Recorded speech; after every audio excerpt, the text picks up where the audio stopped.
मुझे विश्वास नहीं होता कि तुम कृष्ण पुत्र हो। नहीं हूं मैं, नहीं हूं छलिया का पुत्र। वो केवल मेरे लिए एक छलिया है, केवल एक छलिया। सांप!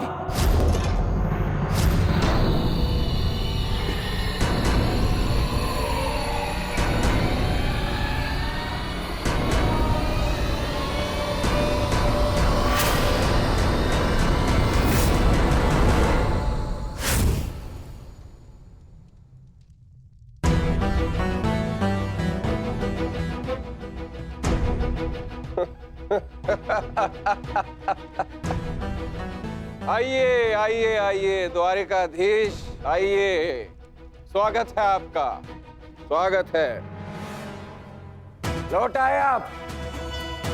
करा इस आर्यव्रत के सभी महारथियों का अंत। कराए धर्म स्थापना के नाम पर अपना पलड़ा भारी। अब अरे अच्छी, आप देख क्या रहे? स्वागत नहीं करेंगे इनका? इतना महान कार्य पूर्ण करने के पश्चात आज लौटे हैं। आज तो राजभवन में उत्सव होना चाहिए। पांचाल, काशी, मगध, छेदी, सभी महाजनपदों के महान शासकों का अंत करवा डाला सिर्फ धर्म स्थापना के नाम पर। अब क्या बचा पूरे भारतवर्ष में? पूरे भारतवर्ष में सिर्फ दो महान राज्य। पहला द्वारिका, दूसरा हस्तिनापुर। और हस्तिनापुर का महान शासक धर्मराज युधिष्ठिर पहले से ही अपने चारों भाइयों के साथ इनके तलवे चाटता है।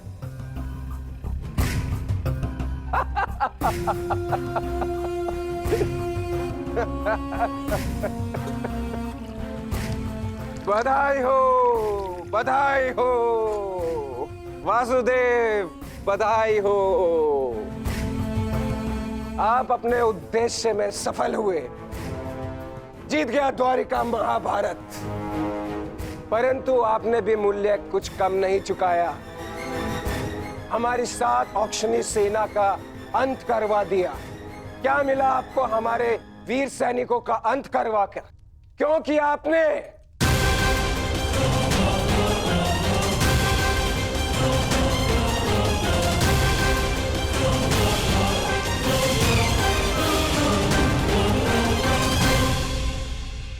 उन सैनिकों ने केवल अपने कर्तव्य का पालन किया था सांब। युद्ध लड़ा, अनेकों को मारा और स्वयं वीर गति को प्राप्त हो गए। उन्होंने तो स्वर्ग की सीढ़ियां पाली सांब। परंतु तुमने अपने साथ क्या किया है पुत्र? तुमने तो स्वयं के जीवन को ही नर्क बना डाला है। तुमने वचन दिया था ना दुर्योधन और लक्ष्मण को कि महाभारत के युद्ध में तुम नारायणी सेना का नेतृत्व करोगे। तो क्यों नहीं बचाया अपनी सेना को? क्यों छोड़ आए अपने मित्र को अकेला युद्ध में? क्यों साथ नहीं दिया अपने मित्र का सांप? केवल अपने प्राण बचाने के लिए? यदि मैं अपने मित्र की सहायता नहीं कर सका तो केवल आपके कारण। आपने रोका था मुझे। मैंने तुम्हें रोका नहीं था सांप, केवल विकल्प दिए थे। विकल्प? विकल्प यार में आपने मुझे भयभीत किया था। भयभीत नहीं किया था सांप। मैंने केवल तुम्हें यदुवंशी के नियम स्मरण करवाए थे कि यदि नारायणी सेना परास्त होती तो उसके साथ नारायणी सेना का सेनापति अपनी उपाधि खो देता है। विकल्प मैंने अर्जुन और दुर्योधन को भी दिए थे। दुर्योधन ने युद्ध करना चुना और अर्जुन ने धर्म स्थापना। और तुमने युद्ध में भाग ना लेना चुना सांब।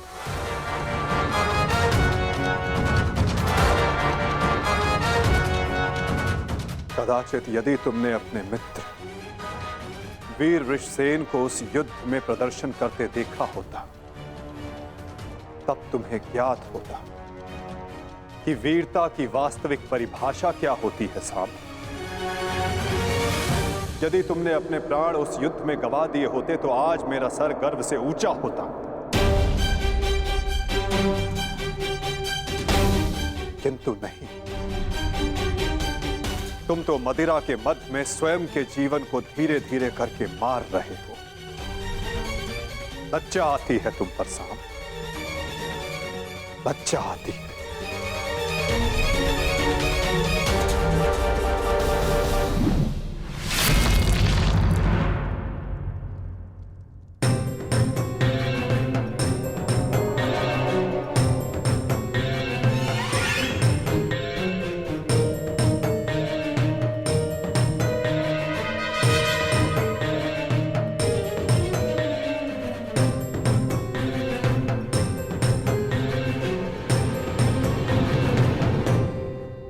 प्रणिपात पिताश्री।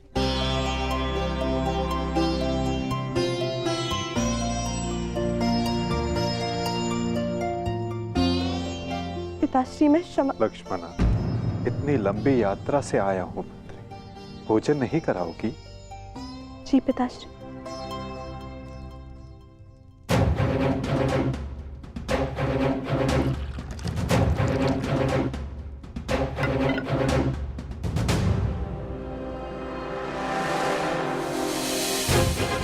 तुमने वचन दिया था ना दुर्योधन और लक्ष्मणा को कि महाभारत के युद्ध में तुम नारायणी सेना का नेतृत्व करोगे। क्यों छोड़ आए अपने मित्र को अकेला युद्ध में? क्यों साथ नहीं दिया अपने मित्र का साथ? केवल अपने प्राण बचाने के लिए? यदि तुमने अपने प्राण उस युद्ध में गवा दिए होते तो आज मेरा सर गर्व से ऊंचा होता। लज्जा आती है तुम पर सांब, लज्जा आती है। अपने क्रोध को शांत करो सांब। कैसे करूं मैं खुद को शांत? पिता होकर सदैव मेरा मस्तक दूसरों के सामने झुकाता है, और आज भी तो यही किया उन्होंने।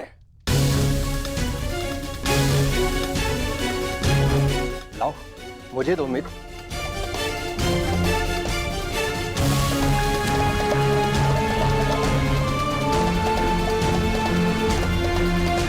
लो पियो।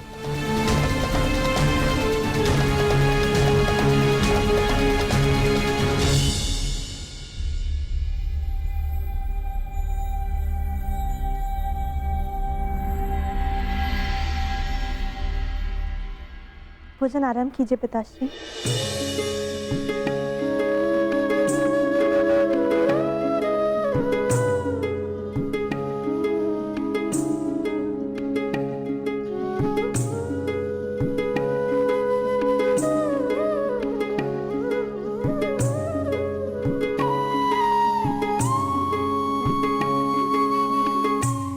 पिताश्री, क्या आप मुझे मेरे पिता के विषय में कुछ बता सकते हैं?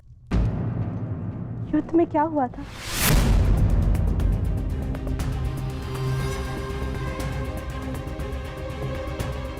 निसंदेह तुम्हारे पिता एक वीर और कुशल योद्धा थे पुत्री, और उन्होंने युद्ध में अलौकिक साहस दिखाया। निश्चित रूप से तुम्हारे पिता से बड़ा गदाधारी इस संसार में और कोई नहीं था पुत्री।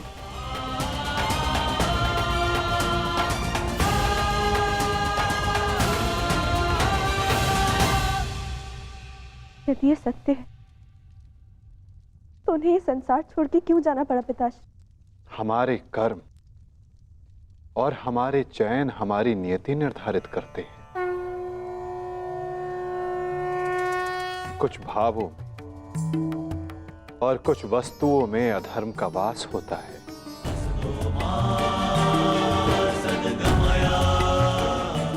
जैसे कि जुआ और मदिरा, ये व्यसन पहले लुभाते हैं और बाद में हमारे ही नाश का कारण बन जाते हैं पुत्री।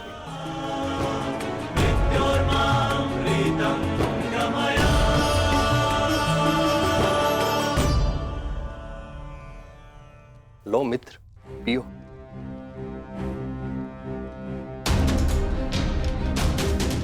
मैं जानता हूं कि तुम बहुत दुखी हो, किंतु चिंता मत करो, तुम्हारे मनोरंजन का प्रबंध कर दिया है मैंने। कैसा मनोरंजन।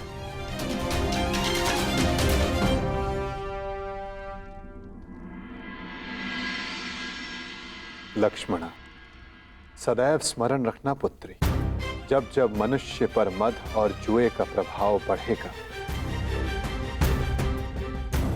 तब तब वो अपने पग अपने पतन की ओर बढ़ाएगा। संभल कर मित्र, आज का विनोद तुम्हारे मन की सारी कड़वाहट बाहर कर ले जाएगा।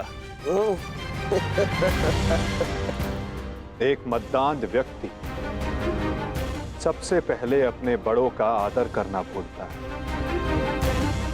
उनका अपमान करता है, उनका उपहास बनाता है और उसके पश्चात वहीं से उसका अंत प्रारंभ हो जाता है।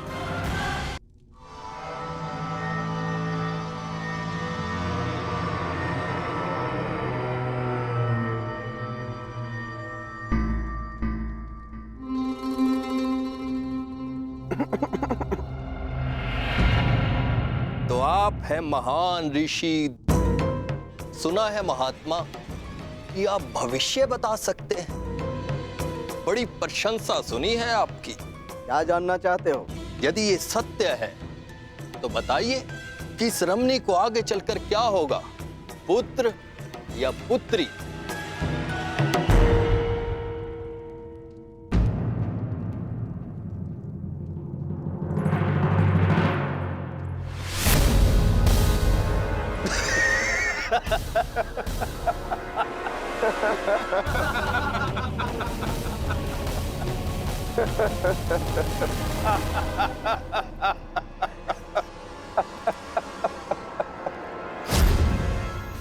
और समय बताना मत भूलिएगा महाराज। यदि आपकी भविष्यवाणी सत्य नहीं हुई तो आप अपनी बाकी की तपस्या हमारी बंदी गृह में पूर्ण करेंगे।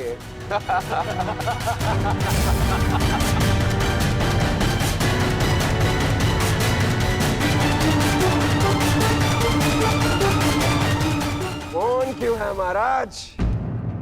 बताइए, मेरी कोख से क्या जन्म लेगा? मदिरा के मद ने तुम्हारे भीतर के मानव को सुला दिया है मूर्ख। अब तुम केवल उस मूसल की भांति हो जिसमें कोई भावना नहीं होती।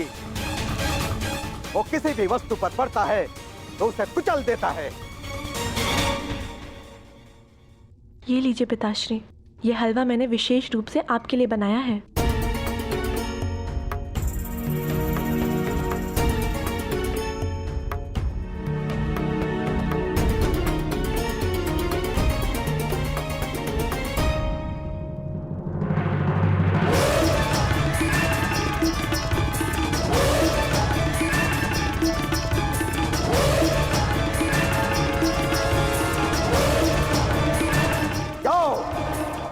ठीक 1 सप्ताह के पश्चात तुम्हारे पेट से मूसल ही उत्पन्न होगा जो तुम्हारे वंश के विनाश का कारण बनेगा।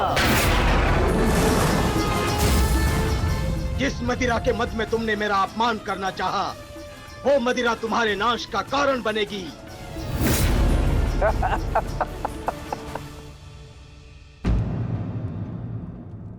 क्या हुआ पिताश्री? आप रुक क्यों गए? क्योंकि जिसे रुकना चाहिए था वो नहीं रुका।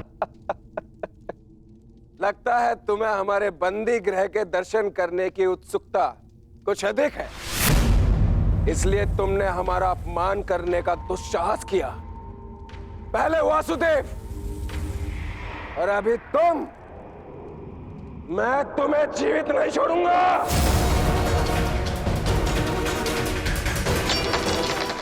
अरे ये क्या कर रहे हो मित्र?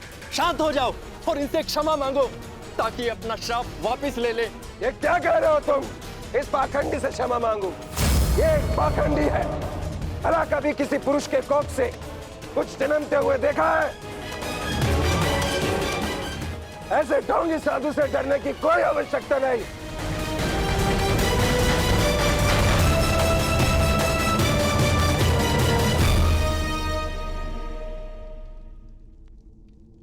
जो अब तक नहीं हुआ साम, वो अब होगा। साधुओं का श्राप व्यर्थ नहीं जाता।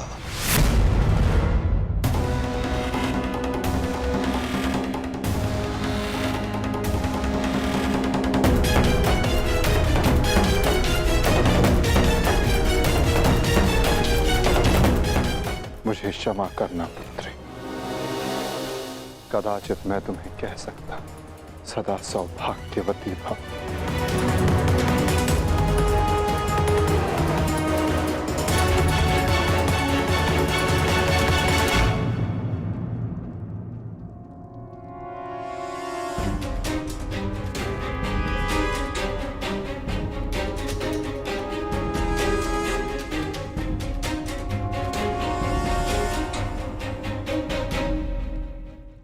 एक साधु का उपहास उड़ाना और उन पर प्रहार करने का प्रयास करना क्षमा के योग्य नहीं है सांब। आपने तो सृष्टि के सभी महारथियों और अनेकों सैनिकों का वध करवाया, क्या वो क्षमा के योग्य है?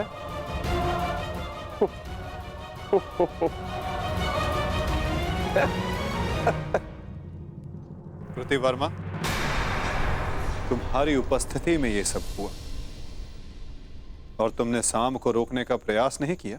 क्षमा चाहता हूं वासुदेव, हम तो केवल विनोद करना चाहते थे। मुझे अनुमान भी नहीं था कि बात इतनी आगे तक बढ़ जाएगी।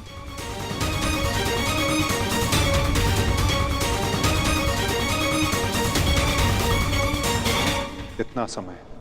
7 दिन।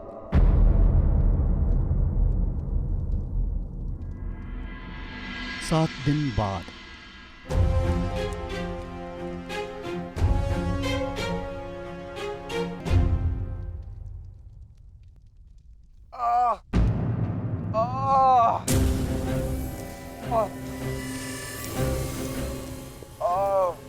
सहायता करो मित्र, मेरी सहायता करो, अत्यधिक पीड़ा हो रही है।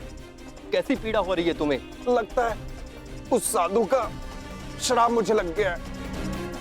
आज 7वां दिन है और ये देखो मेरे पेट में अत्यधिक पीड़ा हो रही है। जाओ, आज से ठीक 1 सप्ताह के पश्चात तुम्हारे पेट से मूसल ही उत्पन्न होगा, जो तुम्हारे वंश के विनाश का कारण बनेगा। इस पीड़ा से मुझे मुक्त करो मित्र, मुक्त करो।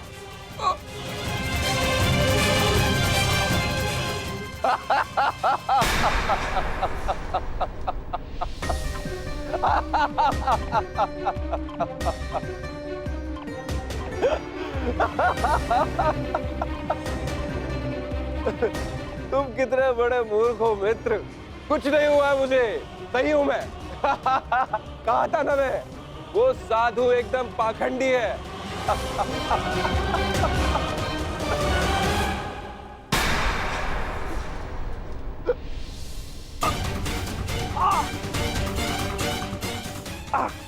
हम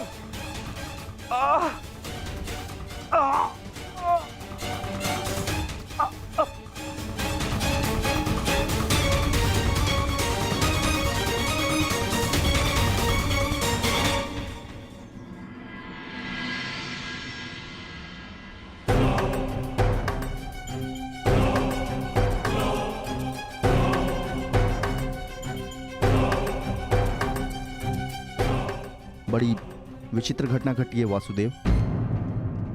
कुमार सांब के शल्य चिकित्सा के पश्चात उनके पेट से ये मूसल निकला है।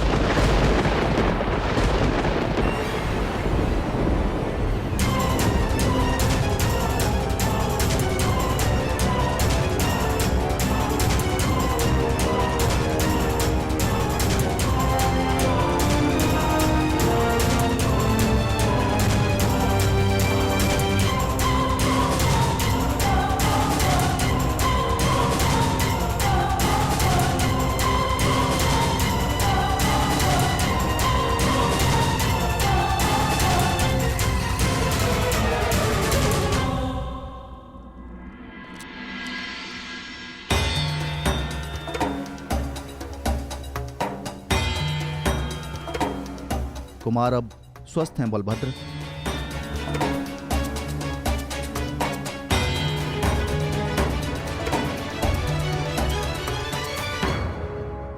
देख लिया,